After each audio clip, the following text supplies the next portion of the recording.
ಮಾನ್ಯ ಸ್ನೇಹಮಯಿ ಕೃಷ್ಣರವರು ವಿರುದ್ಧ ಏನು ಸುಮಾರು 40 FIRಗಳಿದ್ದಾವೆ, ಕ್ರಿಮಿನಲ್ ಕೇಸ್ಗಳಿದ್ದಾವೆ, which includes extortion, blackmail, threatening, murder. ಇಷ್ಟು ಕೇಸ್ಗಳು ಸ್ನೇಹಮಯಿ ಕೃಷ್ಣ ಅವ್ರ ವಿರುದ್ಧ ಮೈಸೂರು ನಗರ, ಮೈಸೂರು ಗ್ರಾಮಾಂತರ ಮತ್ತು ಇತರ ರಾಜ್ಯದ ಇತರ ಜಿಲ್ಲೆಗಳಲ್ಲಿ ದಾಖಲಾಗಿರುವಂಥ ಕೇಸ್ಗಳು. ಅಷ್ಟು ದಾಖಲೆಗಳ ಪ್ರತಿಗಳನ್ನು ನಾವು ಕಳಿಸ್ತಾ ಇದ್ದೀವಿ. ನೋಡಿ, ಇದೇನ ಹತ್ರ ಇರಲಿಲ್ಲ ಪೂರ್ತಿ.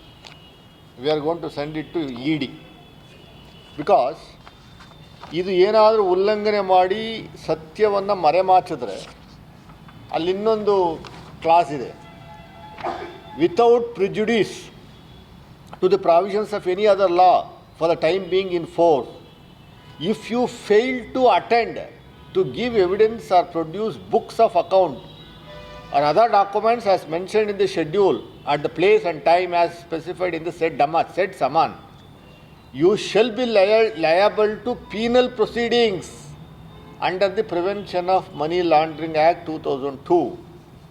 ಸುಮ್ಮನೆ ಏನೋ ಮಾಧ್ಯಮಗಳ ಮುಂದೆ ಬಂದು ಹೇಳಿಕೆ ಕೊಟ್ಟು ಓಡೋಗುವಂಥ ವ್ಯವಸ್ಥೆ ಇಲ್ಲಲ್ಲ. ED ವ್ಯವಸ್ಥೆಯಲ್ಲಿ ನೀವೇನು ದೂರನ್ನು ದಾಖಲು ಮಾಡಿದಿರಿ ಅಷ್ಟಕ್ಕೂ ನೀವು ಭದ್ರ ಆಗಿರಬೇಕು, ಪ್ರೂವ್ ಮಾಡಬೇಕು. ಯಾರ ವಿರುದ್ಧ ದಾಖಲು ಮಾಡಿದಿರಿ ಅಷ್ಟಕ್ಕೂ ಪ್ರೂವ್ ಆಗಬೇಕು. ನಿಮ್ಮ ಸತ್ಯಾಸತ್ಯತೆಯನ್ನು, ನಿಮ್ಮ ಚರಿತ್ರೆಯನ್ನು, ನಿಮ್ಮ ಬ್ಯಾಕ್ಗ್ರೌಂಡನ್ನು ಸಂಪೂರ್ಣವಾಗಿ ಕೊಡುವಂಥ ಕೆಲಸವನ್ನು ಕಂಪಲ್ಸರಿಯಾಗಿ ಮಾಡಬೇಕು.